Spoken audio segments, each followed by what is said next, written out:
to Limeloop's Behind the Green podcast, where we get behind the buzz of sustainability and talk to the people building a greener tomorrow. I'm your host, Chantal Emmanuel, and today I'm joined by Natasha Franck, founder and CEO of EON. You could think of EON as an operating system for products.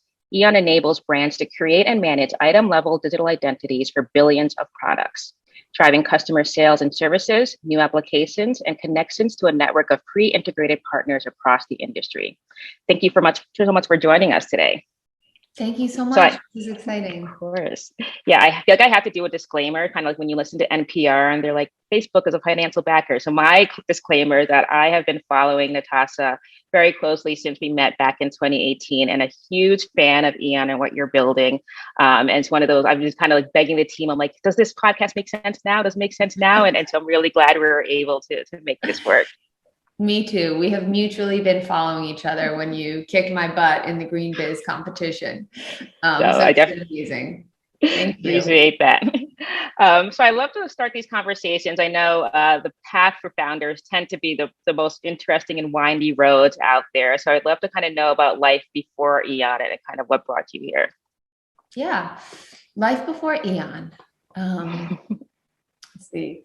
Life before EON, I was, as a born and raised New Yorker, I've always been interested in cities and sustainability in cities, and was really interested in designing cities that were good for people, right? How do you make cities happier, healthier, and more sustainable? And so that led me into work within urban planning and city design and designing cities for health and well-being. And one of the things you can never solve when you're working on that is at a municipal level is waste and pollution. And so I became very interested in the main causes for that and how to help the fashion industry as well as others move into circular business models. So I imagine a very similar goal to you and the Limeloop team. Exactly, yeah. And you've kind of answered this already, but kind of curious where you saw the biggest opportunities before launching EON. So whether that being kind of what the fashion landscape was and what you thought it could be. Interestingly, I did not start out looking to enter into the fashion industry. I was studying waste and I was very interested in trash. Mm-hmm. And if you're studying trash and you're trying to figure out how to end waste and pollution, all of a sudden you end up back in the fashion industry because that's where all these products are coming from. So my mom was really happy that I was moving out of waste. And so it was a journey into fashion. And it's a very exciting industry to be in.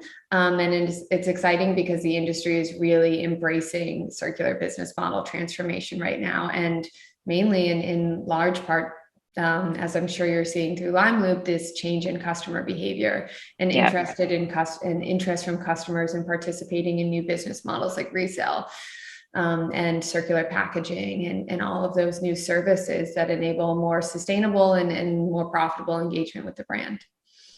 Awesome. And I definitely want to get more into that customer engagement, but just in case people don't know, can you describe EON kind of in the non-technical kind of everyday person way?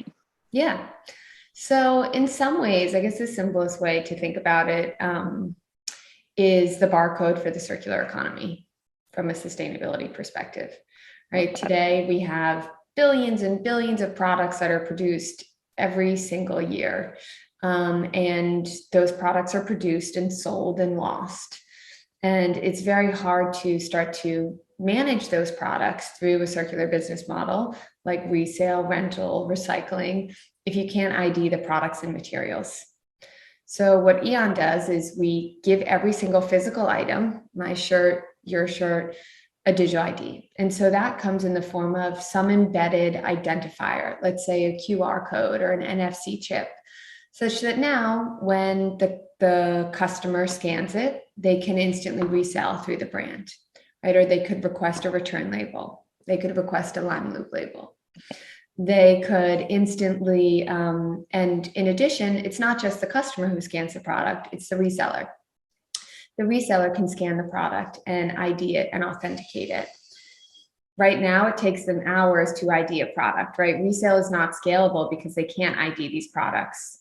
And same for recyclers. Recyclers can't ID materials. They don't know the content of your shirt. And if they don't know the composition makeup, then they can't recycle it. So the digital ID basically gives the product a voice. It's like, hello, I am. And now that product can speak to whoever it's in the hands of. Amazing. So you touched on the materials. What else does the product say when it's scanned, and what kind of information are people able to gather from it? Yeah, I love that question. So the product can really say anything that the brand wants it to say, right? Some brands are really leaning into bringing their transparency story forward, where that product came from, who made that. Maybe it's a unique material story. A lot of the brands are leaning into giving the customer the resources to resell and resell back directly through them. So if you think about it today, the customer buys a product and then when they're ready to sell it, they'll take it to the Real Real or Poshmark. But brands, they don't want to lose that customer and they don't want to lose that product. So now with the digital ID, instead of reselling it on a third-party channel, I can scan and resell that product back directly through the original brand that I purchased it from. So now, instead of losing the customer, the brand maintains the customer relationship. They receive the product back so they can resell it. And they can also now give the customer credit to purchase either used or new from the same brand. So it's like we sometimes describe it as moving customer relationships from transactional, right? You have a single point of sale into a transformational relationship, an ongoing service between the brand and the customer. And so, yeah, to really answer your question, the digital ID is used to provide the customer information, provide them services, even things like styling resources, right? How should I wear this product? Or easy reorder if it's an intimate. So just all the services that you would want from a product. That's great. And it hits so many different levels, right? Because it's, of course, the sustainability side of it, but as we move away from brick and mortar and more into e-commerce, it also gives brands an opportunity. It's almost like you have that person in the fitting room with you again and telling you different things about it and different ways to style it. And we've always been looking for ways to close that gap. And here's another really great opportunity to do that. You can think of the clueless closet. Exactly. That's literally what came to my mind when you said that. Yeah. We finally made it. Yeah, we made it. Delivered. So I'm kind of curious about the types of brands that are adopting this. Who are your earliest first calls, and has that changed over time? Yeah, we have it's really interesting. Like at EON, we believe every product will have an ID. So that means your fast fashion and your luxury, right? That means your t-shirt that you wear a few times or your jacket. Right. And the reason for that is the ID serves different purposes for different types of products and also has different functionality. Right. So your ID for your t-shirt is going to be your QR code, and you're not really going to layer in authenticity, but that ID is going to be used to recycle that product. Now, your ID for your luxury bag or coat, that's going to probably be an NFC chip.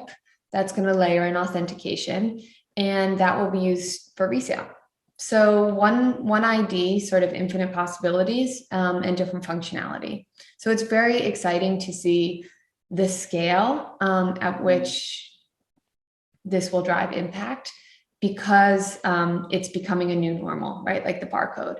And what's interesting too is you need ubiquity to capture the value, right? If you just had a barcode on a few products, it wouldn't be that valuable, right? And that's same with the ID, which does make for a long enterprise sales cycle for EON and clients. But most brands are already, making goals around implementing at scale.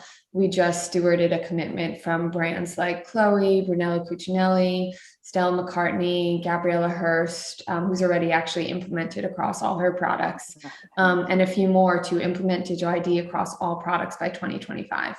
So that's amazing. It's pretty exciting to see like this tipping point finally 7 years later.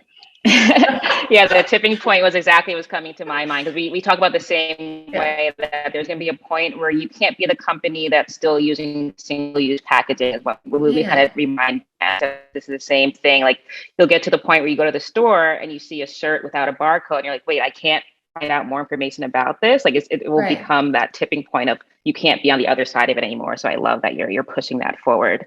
And it's also interesting. We're both based in New York, and there's a lot of conversations around legislation right now too, around mandating that level of transparency and openness. Right. And so it's that adoption rate that hopefully will help your sales cycle speed up a little bit Yeah. if it becomes a requirement.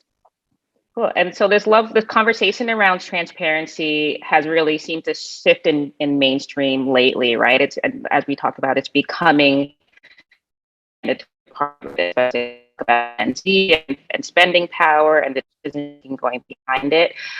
So have you noticed within the brands that you're speaking to the shift and in within their own way of doing things, or have they kind of, let me backtrack a little bit. So at Line I feel like we shifted from kind of having to go out there and preach to the choir and having to like really Mm. convince people of this. And now it's the other way around of they're coming to us and saying, hey, we need to be Right. more sustainable. We set these goals. We don't know how to get there. Have you noticed any kind of similar shifts in the conversations you're having?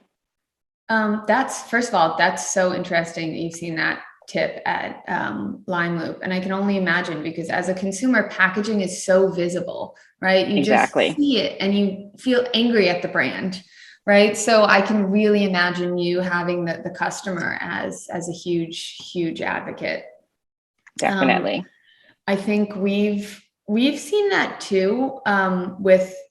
We've seen a shift from brands moving digital ID to the top of the executive agenda, Mm. right? I'd say 2 years ago, brands were just starting to understand the technology and starting to understand the potential. And now, this year, I'd say it's a CTO level priority for implementation. And to your point, I think a lot of that is also driven by the upcoming policy and legislation. Across the EU, digital ID will be mandated. And they call it digital product passports, but that's one and the same here, really. And so it's exciting to see how that's driving change. Awesome. And the UK is a perfect segue into my next question. So I've seen the pictures floating around of you and Prince Charles Oh, in conjunction with your membership in the yeah. Fashion Task Force that he started. And I wanted to read a quote that he wrote about the transparency. So he said, "People have the right to know if what they buy is created sustainably, and there is a responsibility to tell them if we truly believe in the shared principles of transparency, accountability, and enforcement." So first off, would love to hear about what Fashion Task Force is and kind of and what your role is in it right now. Amazing. It was quite an honor and a shock to be stewarding a commitment with His Royal Highness, and his support was amazing. I mean, would have been otherwise impossible to get all of these leading luxury brands to commit to implement digital ID by 2025. So the backstory there is EON was working with Yoox Net-a-Porter Group to power their digital ID. And Federico Marchetti, who was the CEO at that time, brought us into the Fashion Task Force to really steward this digital ID commitment among the leading luxury brands, inform them, give them the overview of the technology, help them understand the potential, and steward alignment around data and language and taxonomy for the digital ID, which leverages EON's circular product data protocol. Amazing. So at the risk of getting too technical, the circular product data protocol really outlines all the information that you include in the product ID. What information does every product's digital ID need to hold in order to enable circularity? So one thing would be material content. Another thing would be factory of origin. Another thing would be original retail price, right? All of the data that's going to help enable the resale and the recycling of that product needs to be included and in a shared format. And so EON EON led the development of that for several years with industry. And it's free to download, actually, the protocol at circulardataprotocol.org. And that ensures that every product has the essential information. And now brands can leverage that to scale digital ID. So it's pretty amazing to see these brands now really starting to implement with a deadline. Yeah, and I, as as a tech nerd myself, I read that API and I was fascinated by it, and also the white paper on your connected products economy. Yeah. And I love that collaboration is obviously a very big part of what you're doing, and it's really Right. been interesting, even being in this space myself, is that sometimes when you have different tech industries, the impulse is to pull away and silo your information and treat it as trade secrets and not let Yeah. anyone else touch it. And within the sustainability and especially circularity ecosystem, I've noticed that's the complete opposite. And this immediate recognition that we can't go it alone, that the problem we're trying to solve is too big for any one person. And so we have to collectively come together to make it happen. Yeah. And so you guys have some really amazing partnerships, to name a few: Waste Management, Trove, Renewal Workshop, all companies we're really big fans of here. And so tell me a bit about the role that this ecosystem, these partnerships play in EON's success and ultimate growth. Yeah.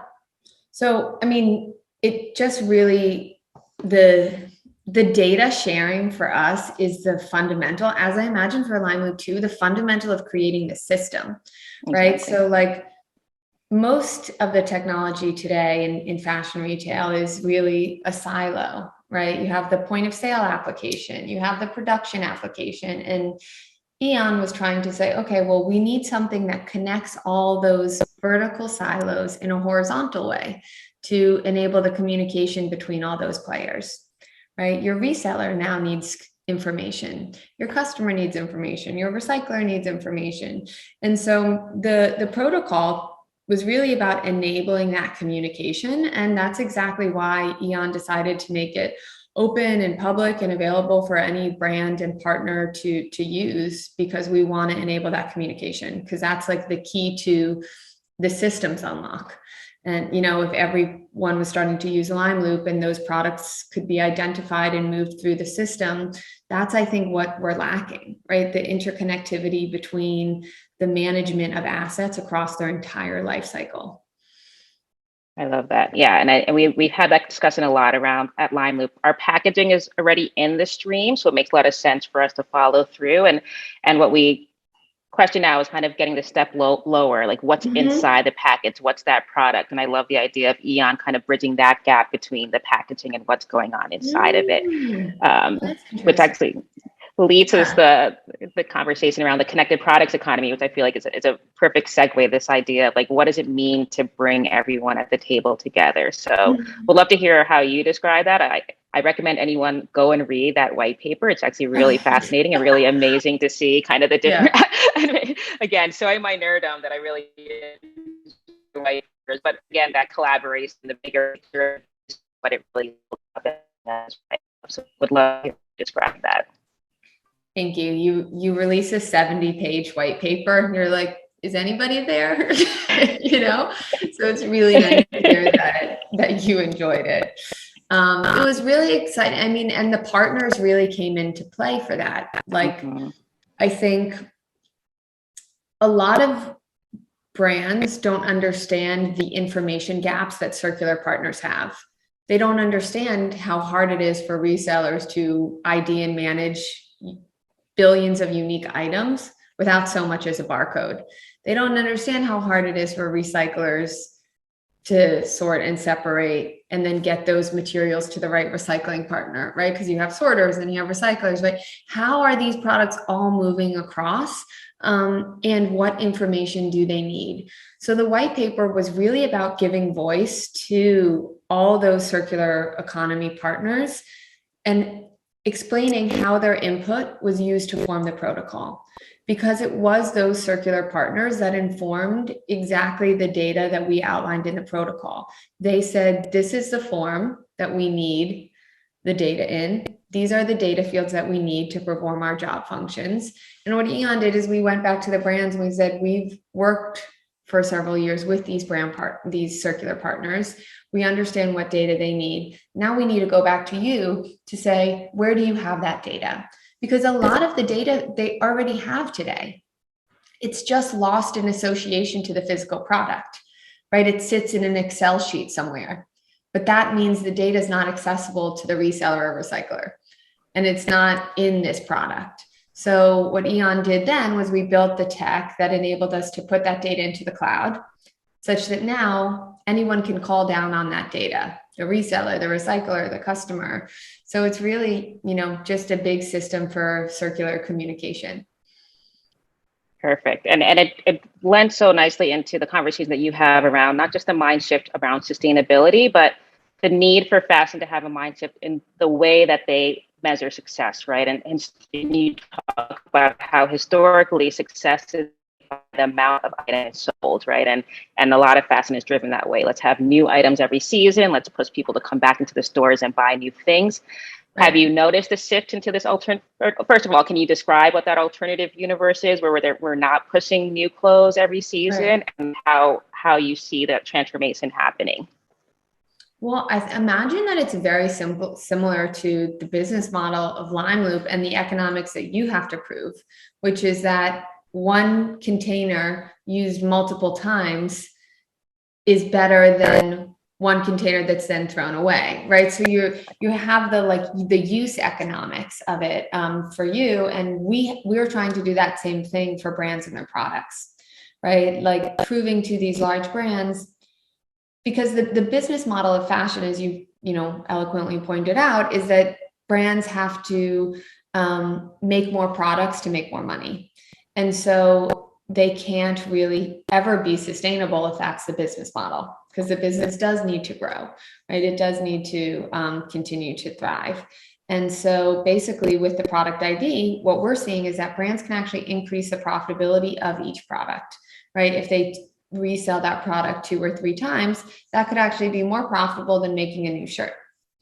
And so that whole business case of pay per use and really increasing that use is something that we look to prove with every project that we're working on.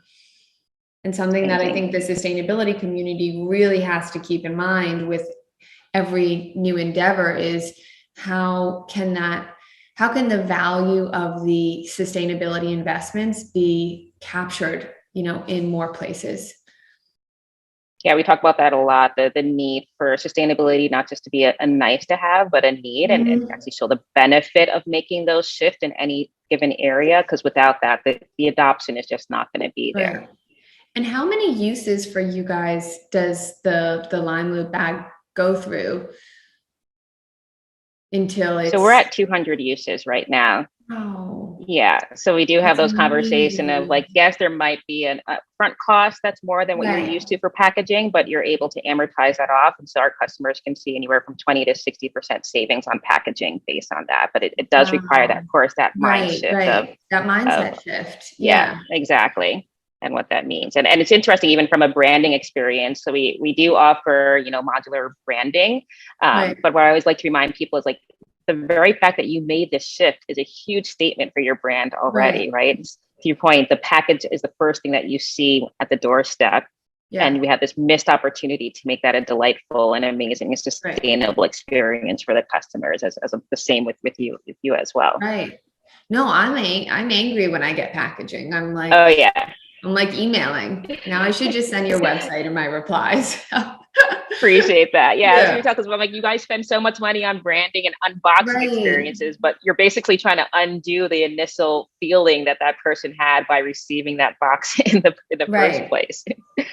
And then don't even get me started on garbage day and recycling day when you're then having to break them all down and stuff them into there. So we have some questions that we ask everyone who comes by. So hopefully you're open to them too. So first of all, your opportunity to do a shameless plug. I know you have some amazing collaborations and partnerships already, but if there's someone out there that you're like, wow, we would, besides Lime Loop, of course, that you're like, we'd really love to partner with.